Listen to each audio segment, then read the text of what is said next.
Welcome to the third annual virtual Aquaponic Cannabis Conference. Please support these companies. They took the time to educate us during this conference.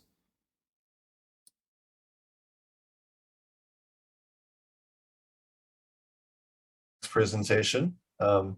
We have Shannon Booth, and Shannon, if it's possible for you to turn your video on so that you're currently not displaying for the public. There you go.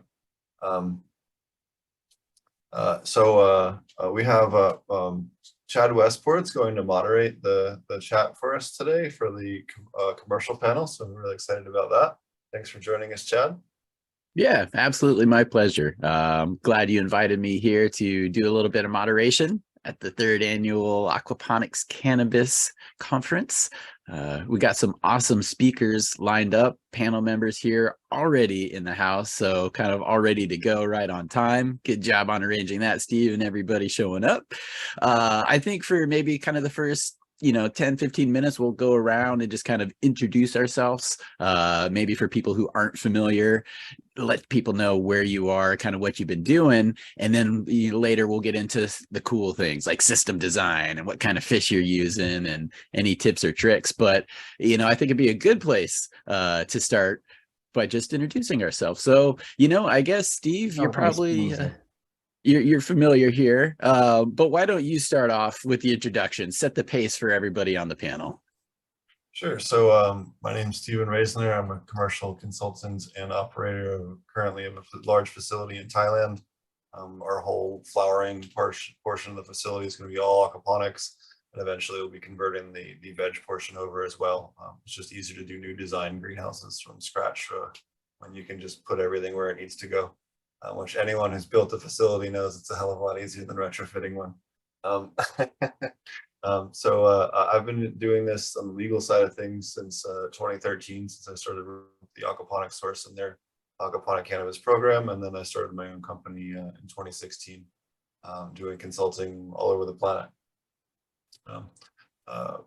What about you there, Tanner Stewart? Why don't you introduce yourself next?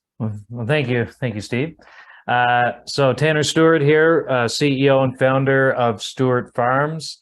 I started my aquaponic technology journey about 8 years ago or more now, getting closer to 9.5 actually, I think. And it was in vertical farming of leafy greens. I was focused on food for a solid 3 years using nutrient film technique. We were using the same Black Nile tilapia genetic that I'm using today to grow cannabis at Stewart Farms. But at my time in that first operation, we learned a lot of things not to do and to do in controlled environment agriculture as a whole and aquaponics as a whole. That was a closed loop, fully coupled system, which means the fish water continually would cycle into the grow racks and then straight back into the fish. So we were always balancing the water from the fish system into the plant system in a continuous flow. And today at Stewart Farms, the company I operate now, we started in 2018. I've been focused on cannabis and aquaponics for the last 5 years. We use a living soil grow medium. We have the same Black Nile tilapia genetic. We have a small research fish farm on site, and we use the fish effluent to supplement the living soil. So there was no soil when I was doing leafy greens. That was pure fish water, 100% rock wall, nothing else. It was the fish system and no additional grow medium. With Stewart Farms, it's a completely decoupled system. We are doing our main pillar of research in the aquaponics world is focused on plant growth, promoting microbes. So we're doing microbial research on the fish water and the soil. And if you were here 5 minutes ago, you just heard about the research we do there. So that's me. Awesome. And I'll just go here with the order I see on the screen here. Brandon, thank you for joining the panel today. Would you mind filling everybody in on kind of who you are and what you've been doing? Sure. Thanks. First of all, thanks for having me on as a guest speaker. I always enjoy coming on here and talking to like-minded individuals. My name's Brandon Rust. I have been cultivating cannabis since around, I think, like 2002, 2001, 2002. Learned from some OGs, did multiple spots indoor for a really long time. 2014 or so, I switched all to organics, and I had to kind of relearn all my methods of growing. I started Bokashi Earthworks, I think in like 2017. And because I was using, Bokashi in my soils. I own Bokashi Earthworks, and we manufacture soil that's agronomically balanced to meet the specific nutritional needs for cannabis. We manufacture microbial consortiums that aid in nutrient cycling and pathogen suppression. We distribute humate fertilizers that were developed by NASA Agricultural Technologies. And we also, do green waste recycling for the production of biofertilizers as well. And we're working on some government grants and stuff like that right now. So that's a little bit about what we do. We're into, organic agriculture, and I also work as an agricultural consultant. I can't tell you how many people I work with, because there's a lot of people, but I work with some really large farms. I work with one of the largest farms, the largest farm in the state of Hawaii. I work with a few dozen farms out here in Oklahoma. I work with people in Mississippi, New York, New Jersey, Michigan. I'm all over the place. That's very awesome, man. It's exciting to see too. All right, we'll go over here to Mr. Bain Howard. How are you doing today? Thanks for joining the panel. Oh, I'm doing very well. Thanks for asking, and thank y'all very much for having me. It's always a pleasure to take part in these events. It's such an opportunity to get together and share knowledge, and there's so many very knowledgeable people who've been speaking today and will speak tomorrow. I'm just happy to be a part of it. So thanks for having me. My name is Bain Howard. I'm the head cultivator at Vertica Farms. That's just like vertical, but without the L. We are a aquaponic cannabis facility operating under a medical license here in Oklahoma. So I actually got my background, got started doing aquaponics in veggies down in Texas, where I did deep water culture aquaponics and did a little CSA doing basket deliveries with vegetables. Kind of graduated from that to large scale certified organic aquaponics. And then when Oklahoma decided to go ahead and legalize, moved up here a few years ago, and I've done quite a few things here in Oklahoma, including full build outs of greenhouses and aquaponic systems. And then now I operate a facility here in Oklahoma. So that's what keeps me busy from day to day. That's awesome. And it sounds like it's a great place to be. If you have the passion, the drive, and a little bit of funding, you can make a lot happen for yourself. So it's always exciting to see.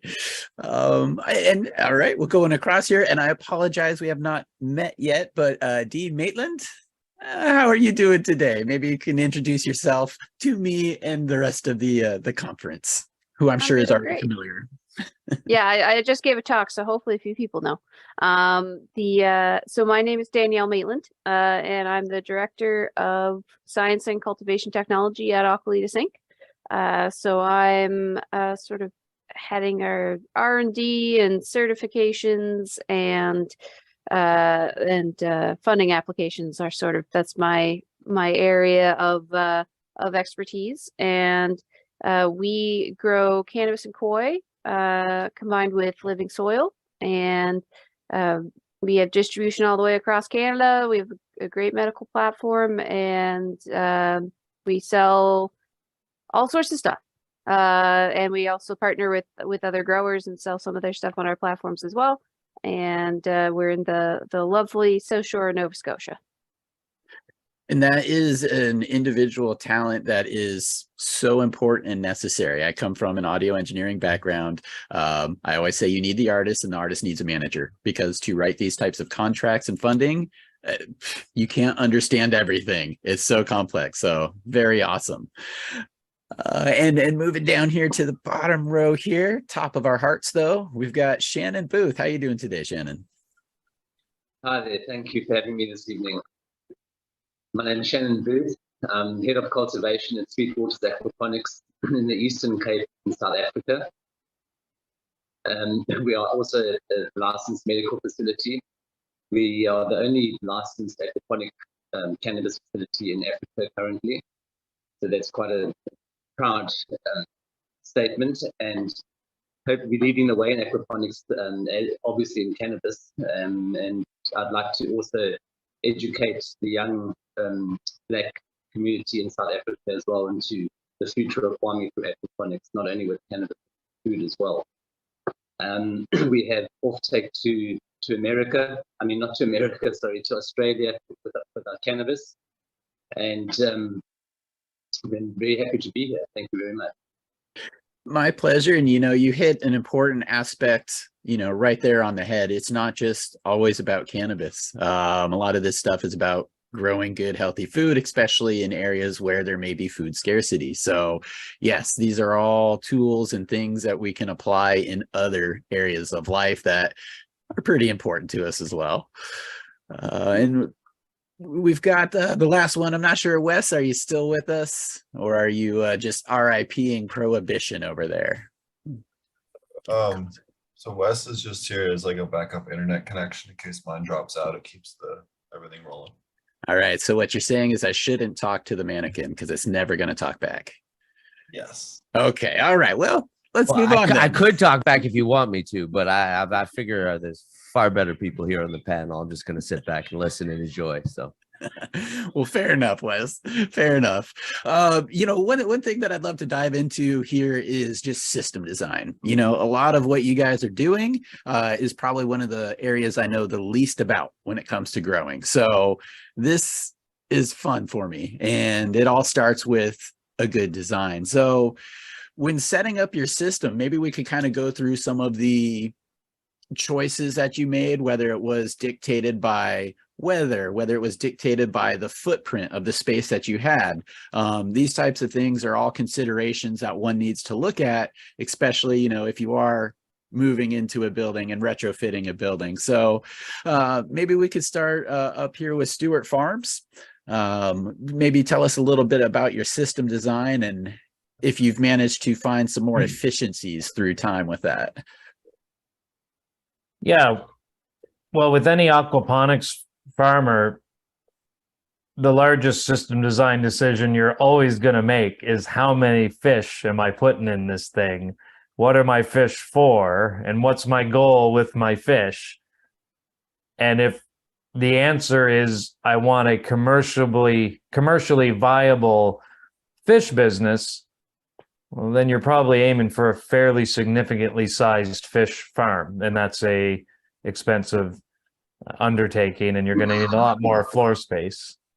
If the fish, like in our case, are truly just for a nutrient source for now, and I'm not saying don't aim to have a commercially viable fish business, I'm just saying what the differences are. We have a very small footprint for our fish room. We're using our fish farm exclusively for research purposes into the microbiome, and we decided that we didn't want any compromise between the fish system and the plant system. So the fish farm is its own completely separate room. It's not plugged into the irrigation system whatsoever. The fish system does its thing. We take the nutrients from the fish system, we bring it to the plants, and there's no compromise between the plant life and the fish life.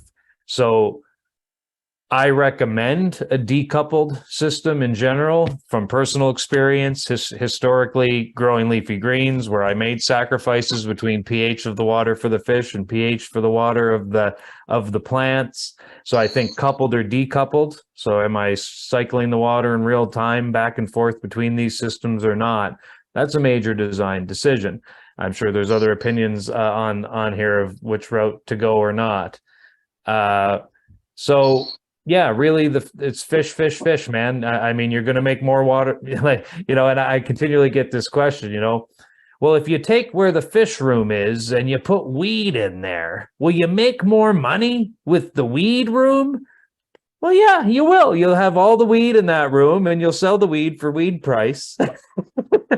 But then you got no fish. You don't have that special on-site tea factory or fertilizer factory. So you know, the as an aquaponics farmer, it starts with the fish and design. That's my 2 cents. Yeah, I've seen where people move into a neighborhood and then they get rid of the charm and then they wonder what happened. So yeah, you can grow the weed, but you're cutting off your nose to despite the face. Bain, you said, you know, you had started up here in Oklahoma. What was that like as far as your system design? Was it retrofitting? Was it blank slate? How did that work for you? So I've actually been fortunate enough to take part in both kinds of projects. Currently, right now, I'm involved in a place where the farm was already existing. It was a lettuce farm and elderberry farm for many years before the owners decided to sell out. We acquired the place and then converted it over to cannabis production. I've also done from the ground up, you know, show up at the cow farm with a set of, I might say, excellently done blueprints and designs, and start digging and go after it. So obviously with those are 2 wildly different animals. You approach them each differently. I would say some of the major considerations, if you are fortunate enough to come at it blank slate or even just like the shell of an old building, are things like what's the foundation made out of and how deep can you go? Access to reliable utilities, mostly in the forms of 3-phase electricity, or you can get by with less or set up solar or something like that. Those kind of considerations are super important when looking at a new facility. Now, if you're just playing with the cards that are dealt to you and you walk into a new place, obviously the foundation that you're starting from in terms of the system that's there and in place is your number 1 determining factor. It's not always economically viable to gut everything the last guy was doing and come in with brand new stuff and start from scratch, as much as I'm sure a lot of people here would like to do that, myself included in some cases, because stuff can get pretty messed up. That's not always possible. So really finding ways that you can make the most impact, I'd say for the least amount of investment, is kind of where you want to start your considerations when taking someplace over. Really good advice there, because at the end of the day, we all have our dream list and then we have our budget. So they have to meet somewhere in the middle. Yeah, that's a fight we struggle with all the time. Yes. And you know, one thing, Brandon, that I see you do is you travel to a lot of places. So maybe what are some of the challenges in system design in the various places that you've been to? Because you kind of have to be a jack of all trades, work with what you have, it seems like. Oh, you're on mute, Brandon. Depending on which phase I'm called into, if it's someone that is coming to me saying, hey, we want to set up a facility, we want to, you know, talk to you about your methods, your soil, what the protocols look like, what you can offer us, or if it's me going in there and saving somebody's farm. I'm going in there just to do go in there and save something or fix things. You oftentimes have to work with what's there. You have to usually work within what their budget parameters are. And so, you know, depending on what needs to be done, it's just like when you're a home grower, you have to figure it out. You know, me personally, I'm not a contractor. And so when it comes to facility design, I tell them what exactly they need, but I have people that do that. I have contractors and people who do fertigation systems. I have people who do that HVAC systems. That way I don't have to worry so much about the facility design. I work with the same exact people over and over and over because they're people that use the systems, that that we're building. And so they're familiar with them. And then also it takes the stress off of me of trying to have to communicate with all these different clients to do build outs. So I can kind of almost subcontract these aspects out. That way I can focus on what I do best, which is making sure that the soil is proper, making sure that they have the right fertigation plans, helping them with their integrated pest management protocols, and just kind of, you know, getting people situated with the soil agronomy aspect that ties into like the biological crop steering and using the different biology at different times for different purposes.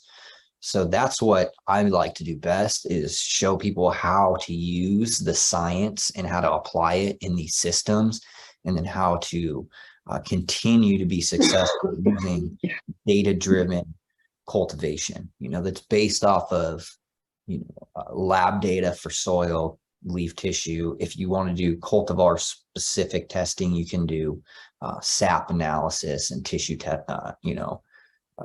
testing multiple times to like develop, you know, specific nutrient requirements for, you know, specific cultivars. There are different aspects like that, you know, that I like to focus on more.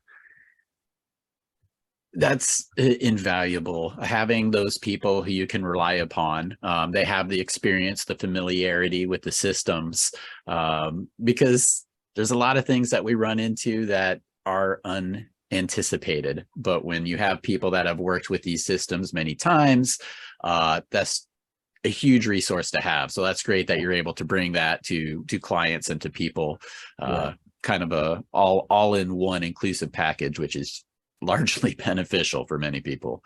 And it's one of the reasons why I like working with FO so much, is because my friends over there, like we can say, hey, this is what we want for room design. They build out light maps and everything, and they can have basically CAD design that you can just give to a customer and be like, here's basically your facility on paper. Here's what everything looks like. And it makes it so much simpler like that. You know? It does. And again, using the same people and working with customers, you get to develop the knowledge and the language that kind of streamlines the process. That's another part of it. Finding common terminology, which, you know, is something that I'm big on, and we'll probably explore some of that today as well. I have a really, really hard time in that department communicating with like tech people for like the business back end stuff. Like, I'm really incompetent in it, not because I can't do it, it's because I don't understand how to speak the language. Yeah, so sometimes industries make up words so everybody can't do it. No, I'm just kind of joking there. Well, I guess maybe Danielle, you may have faced some different logistical challenges with system design. What I see you smiling there. So yes, what maybe have been some of the things that have come up in the system design process for you and where you're at? Well, just because I wasn't gonna mention this, but just because you mentioned logistical issues, getting koi into the province of Ontario under a aquaculture license was a bit of a logistical nightmare. There have been people who have had pet koi in ponds outdoors in this province for decades and decades, but the paperwork to get it approved, to get it from the air, because we imported them, the original adults we imported from overseas, getting them from the airport to the holding facility, and from the holding facility to our facility was a a year and a half long process, and I came in the middle of it, so I was it was logistically not the funnest, and that's why we ended up breeding our own on site. Is just now we don't have to do that again. But from a system design point of view, the things that there's three things about our system I really like, not getting into anything proprietary, but we have excellent solids filtration, which helps everything downstream, from filters to pumps to emitters to everything. If you have really good solids removal, that helps everything. Our biofilter is oversized, which helps with any kind of it. Basically, our ammonia is perfect. We can double the amount of fish we have; it'll stay perfect. We could double the amount or triple the amount of food we put in; it would still be it's a nice big biofilter, and that really helps. And then remote alarms, like a really good controls and alarming system. I could see I getting a thumbs up there, because the fish system, it is a life support system. And I mean, koi are a very forgiving species for some things, but even then, if we had a catastrophic failure, it's 15, somebody has to get in the building in 15 minutes to restart a pump, or most of the critical stuff, we have a good generator, we have stuff you can flip back on remotely. But the fact that you have those alarms and you can check, open up your laptop, check it, and see which tank is having a problem exactly as soon as, or if it's just a false alarm. But even those are better. But but yeah, really good remote alarm system, big biofilter, great solids removal. Yeah, super, super important. And my goodness, I've stayed away from aquaponics just because it's you can make an error really quickly, but 15 minutes between success and not success, that makes me even more nervous. But it works well. And then Shannon, I want to get down to you here. Now, being in South Africa, I personally have not been there myself, but I've experienced with other growers around the world, different regions, accessibility to certain pieces of equipment isn't always there. So what was it like doing the system design where you're at? Was it simple, mail order catalog, everything you need, or did you have to become a little inventive with the system design down there? No, it was actually pretty straightforward. In the province that I'm situated in, there's an Aquaponics Academy run by an ex-Zimbabwean guy, up in the next village up from us, and that was just coincidence. And I stumbled across aquaponics when I came up to this province from the Western province, from Cape Town, and I hadn't even heard about aquaponics, and I stumbled across it, and I ended up running a little home system based on the same chap's components. So it was a very small design of what I'm running now. So it was a very good learning curve for me, this little system. And I'd never done aquaponics, so I was given a little manual. And with this manual, I basically taught myself. I had the fish, I had everything else, and it was a wonderful experience. It was more like a hobbyist thing. And then I met my my initial partner, and that too was a coincidence.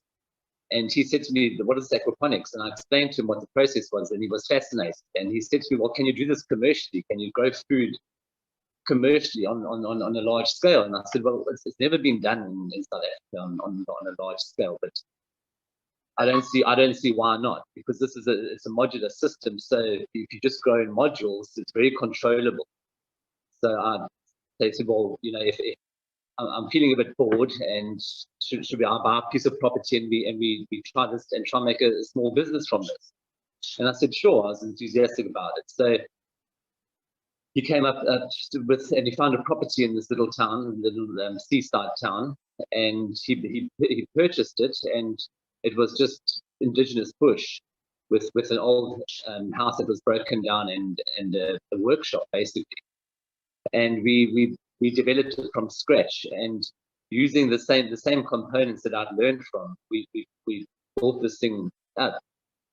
And we started off with one module, and then 2 modules, and we went to 3 modules, exactly copying and exactly the same as each other.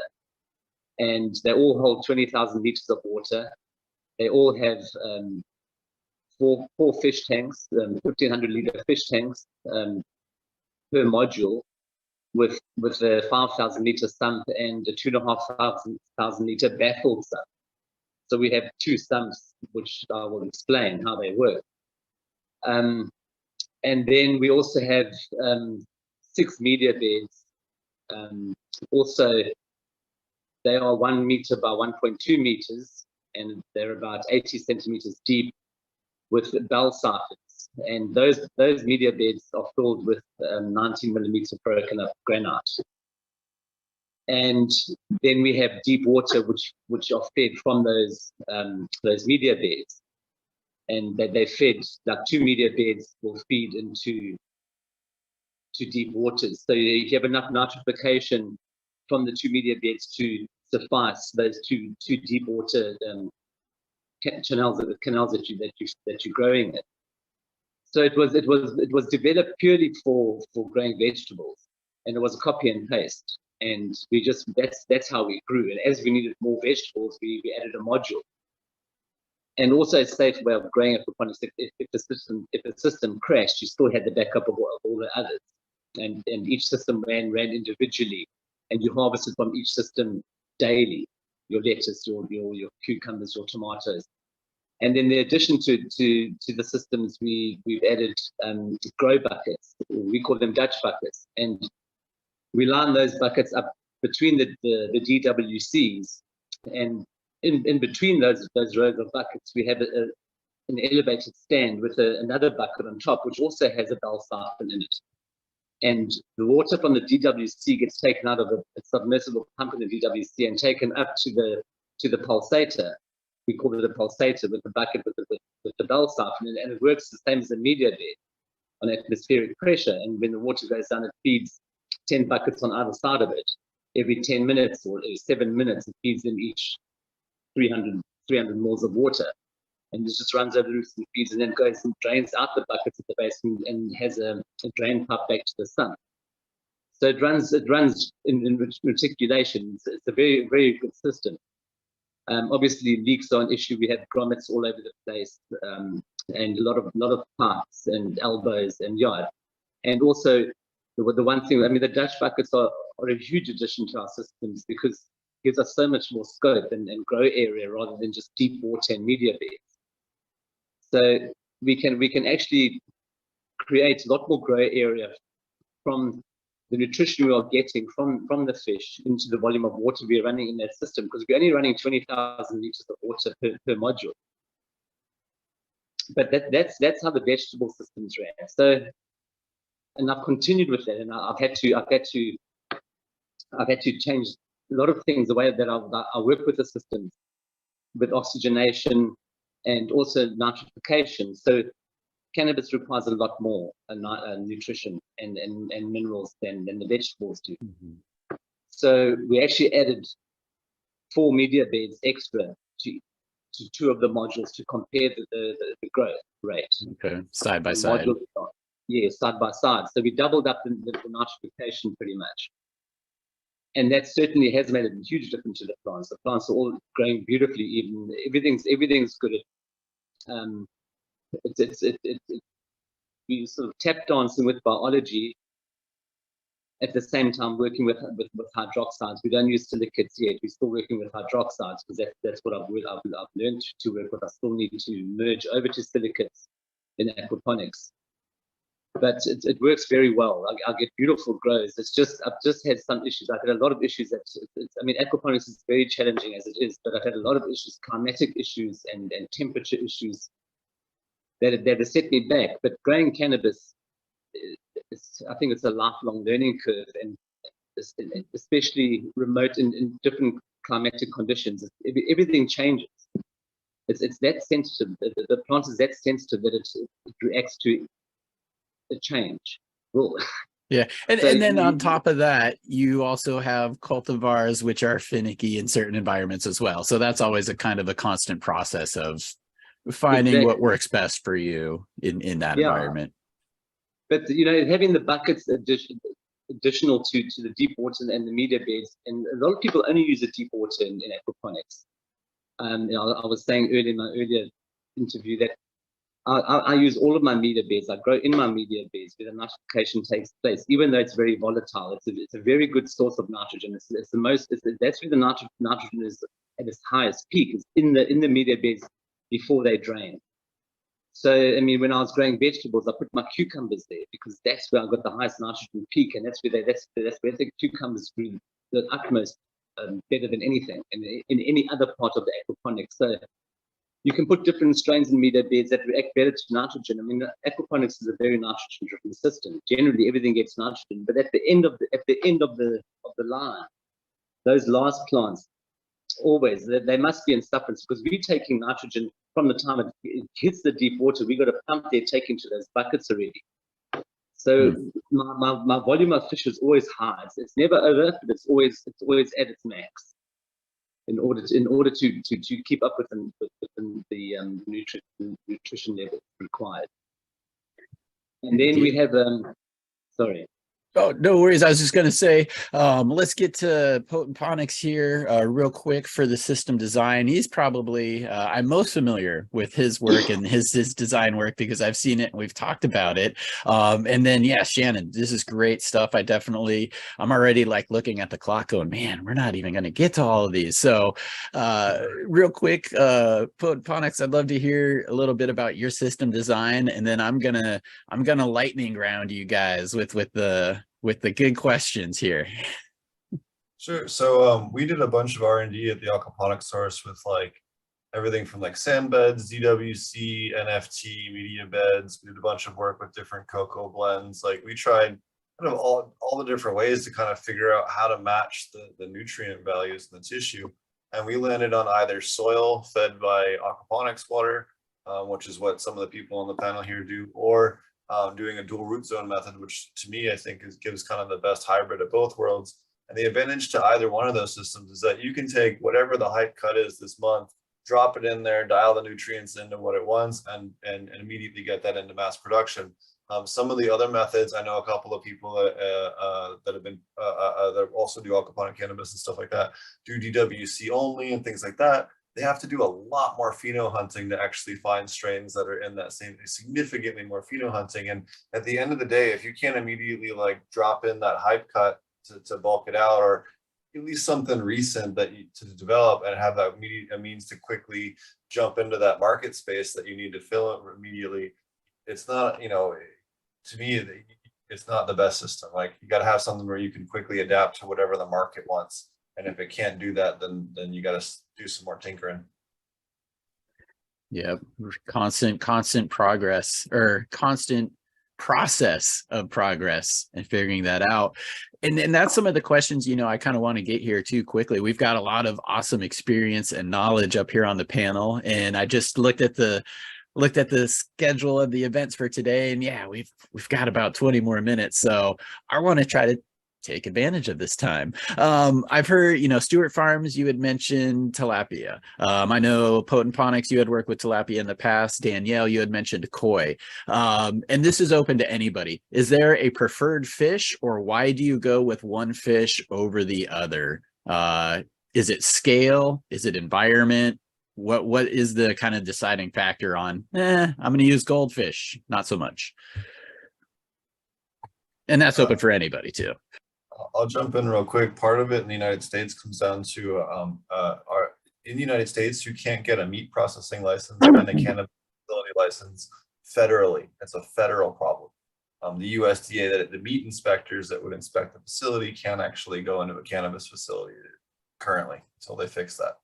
So that leads a lot of the producers to lean towards either taking the fish and giving them to a third-party meat processor that's nearby, either live or fresh on ice, or they'll take them and do pet trade fish. It's a lot cheaper, significantly cheaper in the United States to get a pet trade license than it is to get a meat processing license. You're looking at like $1,200 max in the United States for a pet trade license versus thousands of dollars for all the equipment and inspections and stuff for a meat processing. Yeah, and I'll add a little bit to that. The genetics available for any particular fish in general, how stable are those fish genetics? So no different than great cannabis. Great genetic could equal great flower. In addition to that, salmonoids in general, although as a newbie aquaponics farmer, you might say, I want to throw some trout, I want to get some salmon, I want to get I want my favorite fish in there. Well, is the genetic available? And it's far more complicated to deal with the salmonoid and farm a cold water fish versus a warm water fish. Aqualitas runs a carp, and we run a tilapia, so they're obviously You'll get a beautiful carp in a pet store, and there's rare carp that can be worth thousands of dollars. You don't see a lot of those on a dinner plate, but they're both warm water fish that have a different marketable purpose. The tilapia, I think our tilapia are beautiful. They're just not orange and white but we eat those. So we do eat our tilapia, and it's a little bit bittersweet when you're doing a harvest of your farmers that were helping you farm for the last 10 months, and it's more upsetting for some in the farm than it is for others. But there is a market purpose for that fish. So if you're a beginner, for sure, warm water fish. If you're just looking for nutrient and you don't care about eating the fish, well, then a carp is a good option. There's a whole bunch of variables that go into it. But my anchor point would be, set yourself up for the least complicated thing possible. Set yourself up for success. No. Awesome. And, setting yourself up for success. I mentioned cultivars just a second ago as well. And that's something, Brandon, that I think you have a lot of experience with, is just kind of looking behind the curtain with a lot of these cultivars. Maybe what are a couple of the, choices or checklists that you would go through kind of in an aquaponics setup or in your consulting work for what type of cultivars people should be looking for, or start with, to narrow it down at least? For commercially viable cultivars, Yes. Yep. usually come with a specific set of parameters. Having high numbers is one of them. High THC, high terpene content. Yield is obviously another one. Flowering time is an obvious one, especially if you're like, hey, every 9 weeks we are harvesting.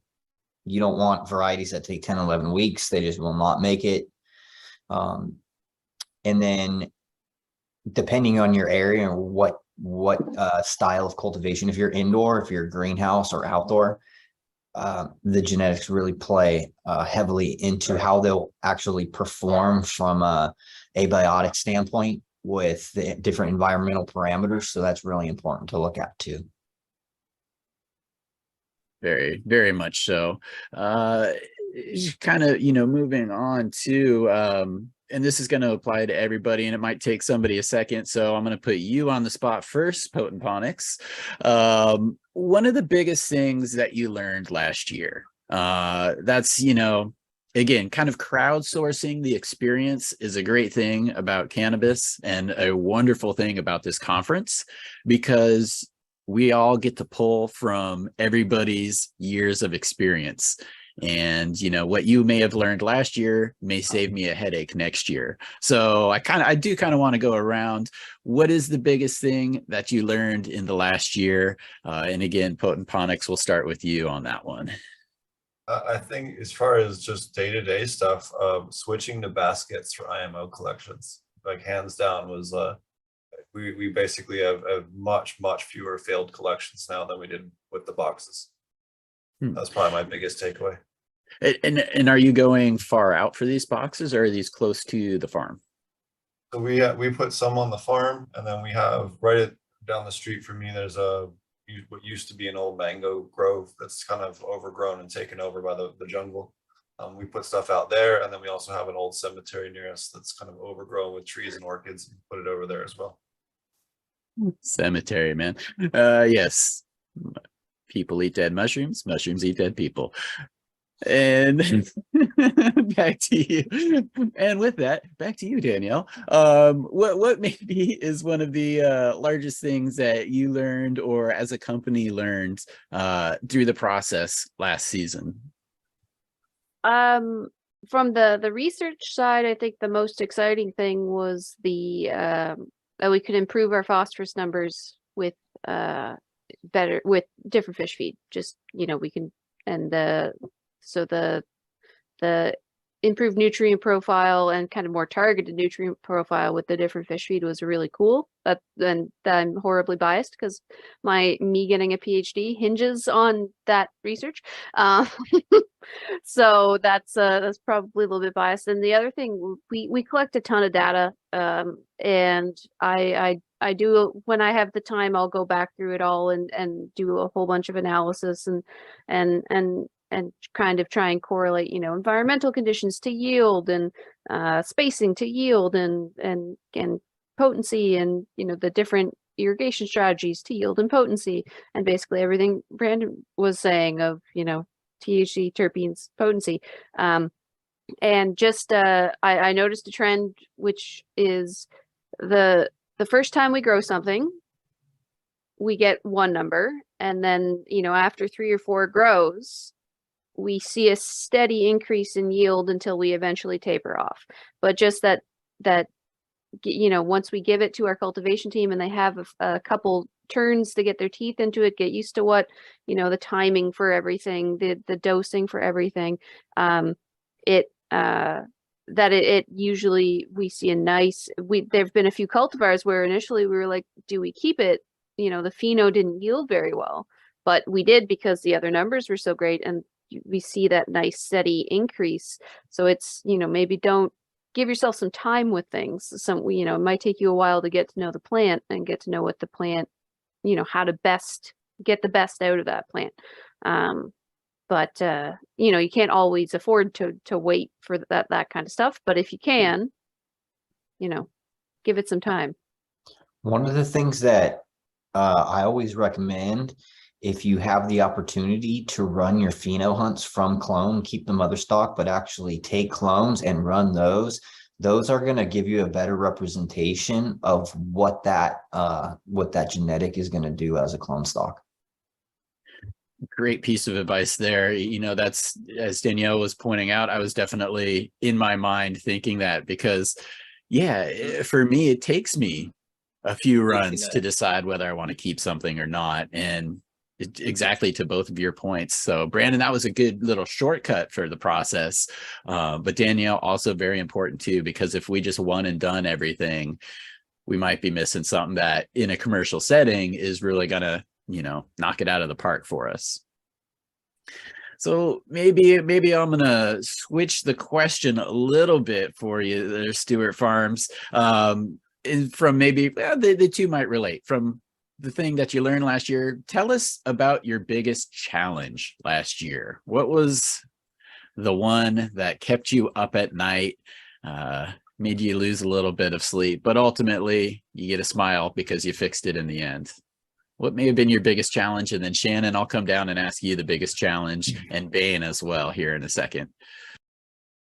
Well, I mean, we have a rare problem in the Canadian cannabis industry where we don't have enough weed to sell, and our demand strips our ability to cultivate, and that comes from the smaller facility we built from day one. So we have contract farming agreements with other micro cultivators.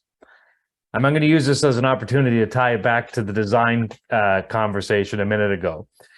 Because of working with multiple contract farmers now, where we can step into their farm and they can do everything basically identical to us, other than have the fish water as a supplement. So we still defer to living soil, no sprays, no irradiation. They follow our SOPs. We put our genetics into their farms. And that's really helpful too, because we get to see how our Brittany's Frozen Lemons is going to express under HPS with the same living soil in his farm, because he didn't have LEDs. So we're not getting them to change his lights. We're aligning all the variables as closely as we can. So, you know, outside of that, you know, having many farming partners is difficult, just as a function of any business, right? You know, that's just more people to deal with. It's that, you know, going back to the design phase, is that you can build 2,000 square feet of canopy for $300,000 if you bought all the equipment, you know, aggressively and did all the work yourself. HPS lights, no automated irrigation, all this other stuff. You can also build that same 2,000 square feet of canopy for $2 million. Automated irrigation, LED lights, centralized HVAC, right? So both guys have 2,000 square feet of canopy. But if you take decent lights, decent climate change, great genetics, great grow medium, and great standard operating procedures, and you know that, and you put them into both facilities, the guy in the 300 grand farm is going to come pretty close to the guy in the $2 million farm. So let's, and that really sunk in over this last year, and in real time, in real experience in the real world. So all those decisions you make in the early days of building any facility, you want to, no margin, no mission. You want to get to profit as quickly as possible, spend as little money as you can to get going, focus on what matters most when you're spending those dollars, right? And it's the how you're going to grow and what you're going to grow. So excellent answer there. And that does put a lot in perspective too when it comes to budgeting these types of things. I think when we start dealing with those large of numbers for people, I mean, you're like, yeah, what's an extra 10,000 at this point? You can lose perspective easily. So it's good to hear. And, Shannon, I kind of wanted to ask you the same thing. So maybe one of the biggest challenges in the system, whether, well, that could be many different things. What did you come across last year? Well, thank you. Our biggest challenge has been the collapse of the power supply in South Africa. We have what we call load shedding in South Africa, and it's on a daily basis now. And they take it to different stages, and it's the power company isn't able to supply enough power to supply the entire country at once. So they have to switch off parts of the country for longer stages of periods continuously, and we're on to stage 6 now. So we're off for 11.5 hours a day at different stages. So we can't run lights, we can't run heat exchangers in aquaponics, because you're just wasting the energy, because it heats up for 4 hours and it's off. So it's pointless. So that's been a big challenge. I also lost 3 modules of fish due to breakers being worn out by the on and off of load shedding continuously, and that was on Christmas Day. So that was a big setback for me and the system, and obviously the fish and the plants. So it's been very challenging to adjust to having no energy supply in the country, and it's going to continue this way for a long time, they say. So we're all having to adapt in the country and go to solar, which is another expenditure on a cannabis farm, which no one needs, because the expenditure of a cannabis farm is immense. Even though we're doing it as cheaply as we can, it's still immense. So we're having to put in a lot of money into place into projects that weren't in the budget. So it's a huge setback, and it's a huge challenge for aquaponics. We are the only aquaponics cannabis license in Africa. So I really like to push people onto aquaponics due to the problems in the world and food security. And now we have this power issue. Farming and the carbon emissions are a big problem in the world. So the world is changing, and we need to change with it. And in Africa, we have to. But it's a big expenditure. That's been our biggest challenge in the last season. And we're in the middle of our summer grow now. Fortunately, it's a summer grow, so we're going with nature. We have the light. Yeah, I mean, it sounds like you do almost need to time it and work as much with nature in harmony as you can, because those are unique circumstances. Yes, I know Danielle mentioned generator to save some of those instances, but it's probably hard to run an entire farm on a consistent basis backed off of generators. So yeah, that is definitely a unique challenge you're facing there. Yes. Yeah, and Bain, I know we're gonna talk with you next hour, which is awesome. So I apologize for not throwing all the questions at you, because I know we're gonna get to some of them in the next hour. But I do want to throw that one at you, though. What is maybe one of the biggest challenges that you faced last year? No, not a problem at all. I'm happy to speak, and I don't want to break up this party with so many great minds in it. But I would say, to answer your question, the biggest problems, and I think some of the others have already touched on it, it's really matching your genetics and your plants to the environment you're able to provide for them. So whether you're indoors or in a hybrid greenhouse or doing it outdoors, it's finding, performing a good sufficient pheno hunt for the different cultivars you want to carry that are going to be marketable, consistent enough to keep going year round. And then of course you've got, pest and pathogen resistance that you need to take into consideration.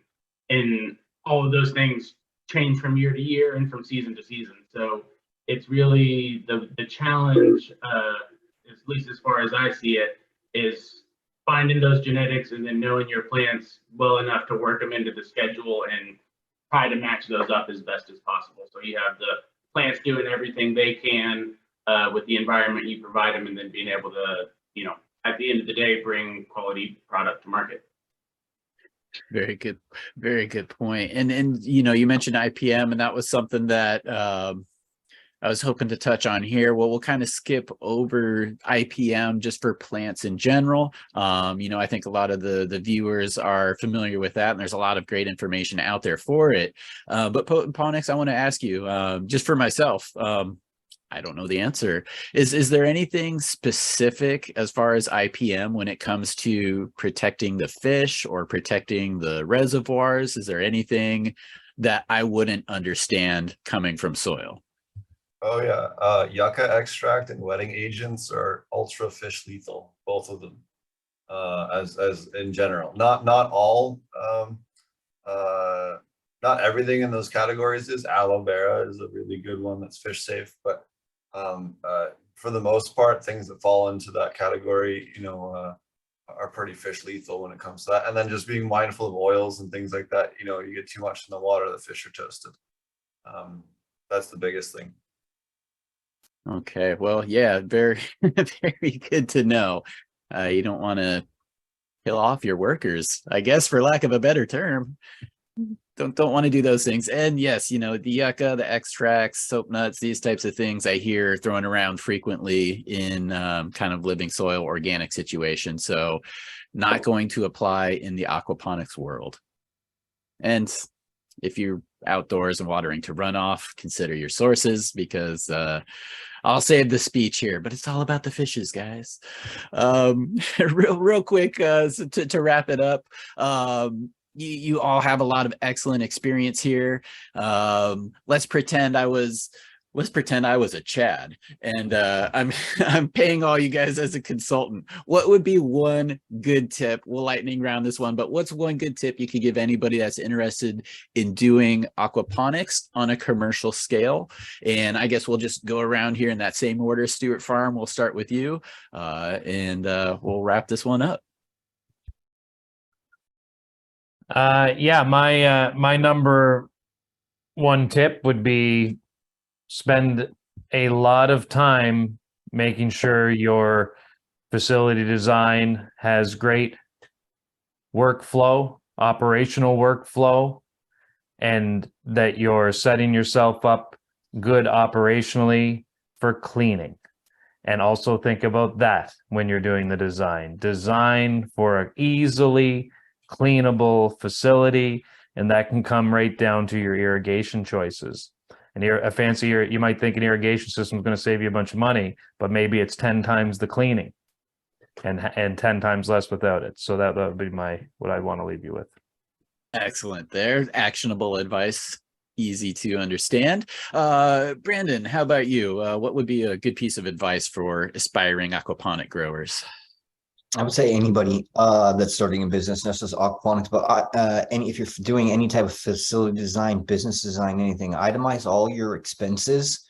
Make sure that you have everything that you need for success already drawn out, like on a map, and make a plan.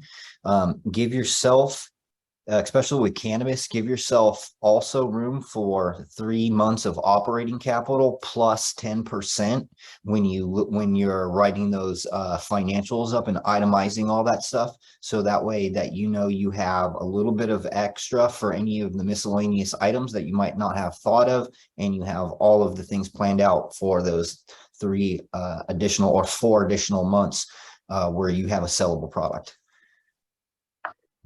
Man, the things that only come with experience. That's awesome. I appreciate that answer.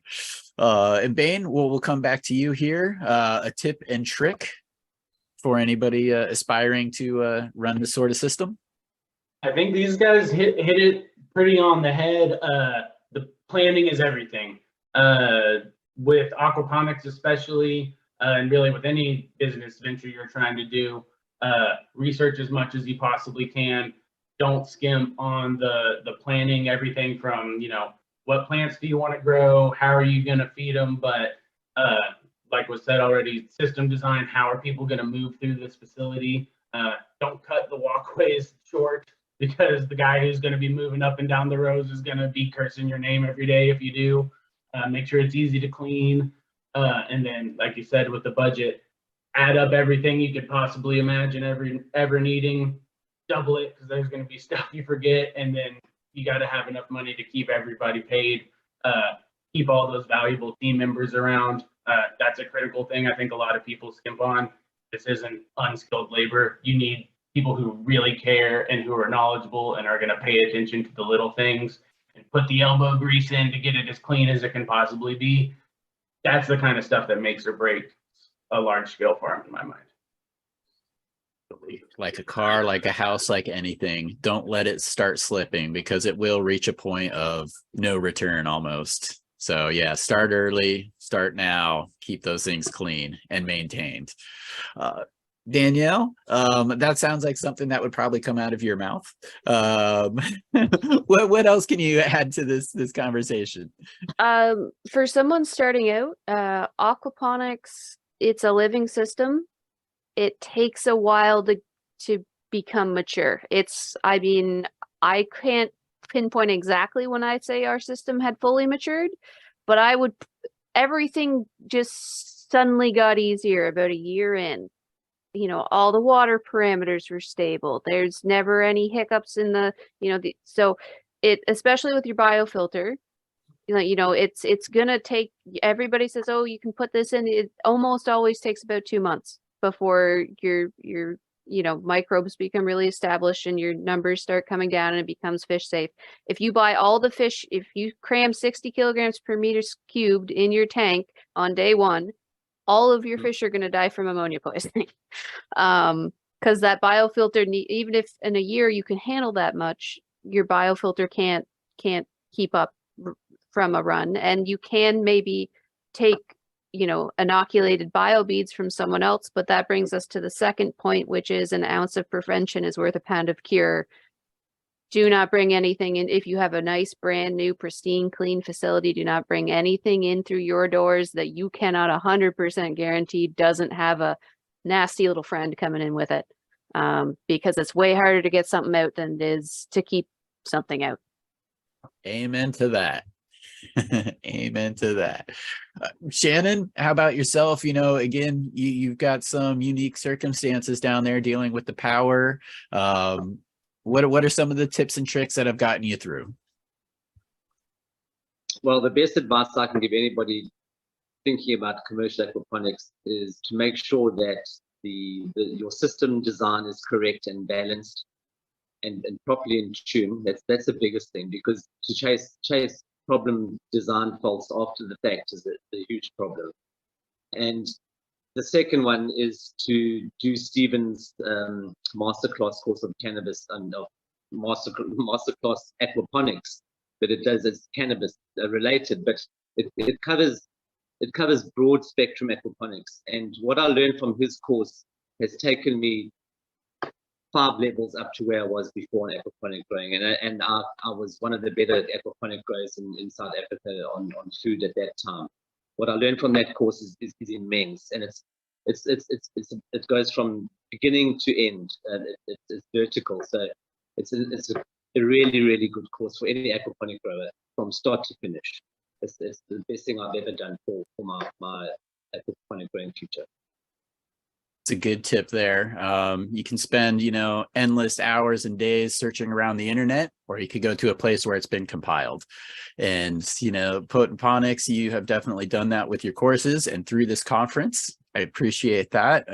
Helps me and other people, not necessarily on the commercial scale, those people too, obviously, but for the home grower, it gives us some things to think about, some things to consider. So we'll end it with you here. I want to end it with maybe one of your tips and tricks that you can offer to everybody interested in this world of growing. First off, thanks Shannon for the kind words, much appreciated. But when it comes to just basic stuff, just like they're saying, if it's not easy to clean, the workers are going to start to slack on it. And if it's not efficient for them to do, then if it's a pain in their ass, then they're not going to do it exactly the way you want it every time. So thinking about that when you're designing your SOPs and making it like not overly difficult to follow can really help increase results. The other thing is stick to either the soil water-based systems or the dual root zone systems.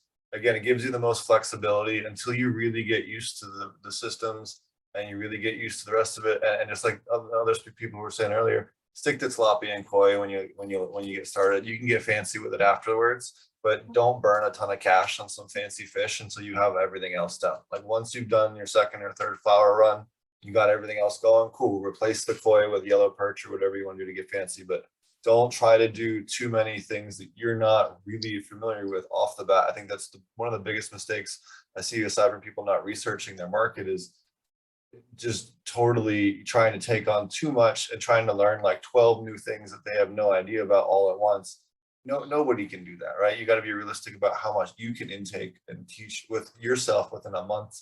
Each month you can only intake so much new knowledge, right? And I think a lot of people overwhelm themselves too, trying to do the business side of it and the aquaculture side of it and the fish side of it.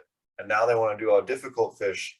It's like, dude, chill out. Just start off with the koi, then get fancy later. And, stick with the soil-based systems. Then you want to go something crazy. Cool, do that later, but get money coming in the door and then worry about getting fancy. And not being as picky with phenos. I think people hold on to stuff because they got it from their friend's dad who used to smoke them out when they were 18 or something, and it's like a horrible strain that doesn't yield well, but it has some weird sentimental value. Like you gotta trash that crap and just stick to what's going to actually produce in your farm and not waste time and energy and money on cultivars that are not going to get money coming back in the door. Yeah, and that's getting down to the reality of it. We all have a dream of what we would love it to be, but at the end of the day, we need to be real. And that is one of those real decisions. Cost effective, space effective, time effective, all of those things add up. But I want to thank everybody for joining us on the panel. And you were going to say something there, Stewart Farms? Oh, I was just saying thanks for having me. I was on mute to say goodbye. Well, yes, let's do that. I appreciate that. Again, everybody, thank you for your time. This has been awesome. This has been fun for me. This feels like such a freaking tease because I could go on for hours with all of you. But yeah, if we can, Bain is going to continue to join us, but let's just go around the horn real quick and let people know where they can find you. So we'll start with you there. You can find Stewart Farms at Stewart Farms Life. LIFE, Stewart Farms Life on Instagram, Facebook, LinkedIn, and myself at Tanner Stewart Life on those same platforms. And we appreciate a follow. Awesome. And how about you, Brandon? Where can people find you and find some of the Bokashi Earthworks? So you can find my main page on Instagram at rust.brandon. Also Bokashi Earthworks, all one word. And then bokashiearthworks.com. And then you can always hit us up if you guys are using products or have questions or inquiries about soil, all that good stuff. Awesome. Brennan will be talking tomorrow as well at noon PST. Sorry, I have to look at the schedule. Same bat time, same bat channel, different bat day. So be back tomorrow for Brandon Rust. I'll be watching that as well. Danielle, thank you again. It's been a pleasure. Good luck on the PhD. Hopefully the fish cooperate for you. But where can people find you and learn more about the adventure? I'm mostly on LinkedIn, but for Aqualitas, it's at Aqualitas Inc. or at reef.organic or aqualitas.ca or reeforganic.com. And thanks for Perfect. having me. This was fun. Good. Thank you. My pleasure. Shannon, let's wrap that up, or wrap it up with you. Where can people find you, and maybe just learn more about what you're doing in that area? That's pretty awesome. Thank you, Chad. People can on Instagram, it's the sweetwaters_aquaponics, and or Shannon at sweetwatersaquaponics.co.za. And thank you very much, Chad. It's been wonderful. Absolutely. My pleasure to be a host. Ponics, thanks for bringing me in to talk with these fine people today. Looks like this section of the 3rd annual Aquaponics Cannabis Conference is coming to an end. Do you want to take it away and lead into the next hour? How do people find you there, Chad? Oh, well, thank you. Yeah, I do have a website, it's the chadwestport.com. But probably to keep up to date with what I'm doing and working on, Instagram is a great place. So chad.westport, you can find me there. Appreciate it. Oh, and I'm going to plug Dope History real quick. Dopehistory.com. It's a new project that I've been working on, recounting the history of cannabis. So plug, there we go. Thank you very much, Ponics. You guys have a wonderful day. I appreciate all your time.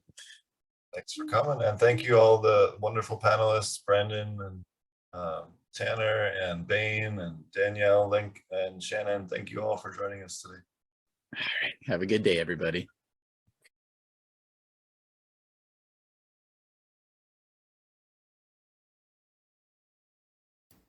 Please support these companies. They took the time to educate us during this conference. If you're looking for more education on aquaponic cannabis, please consider the Aquaponic Cannabis Masterclass at apmjclass.com, featuring over 7 days of in-depth, hands-on educational content with Marty Waddell and Stephen Reisner as your guides through the aquaponic cannabis universe. We'll cover everything from construction of large commercial facilities, home-sized systems, backyard systems, nutrients, pest control, diseases, everything you can think of, and so much more. So be sure to check that out at apmjclass.com. And if you're looking for aquaponic cannabis or living soil pest control courses, please check out thepestclass.com, where we have a huge in-depth course on pest control, how to make your own biocontrols, as well as in-depth guides and identification guides for a whole slew of different pests that you might encounter in your aquaponics garden. And it's not strictly just geared towards cannabis, it's also geared towards vegetables as well. So be sure to check that out if it's something you think you might need to improve in your education.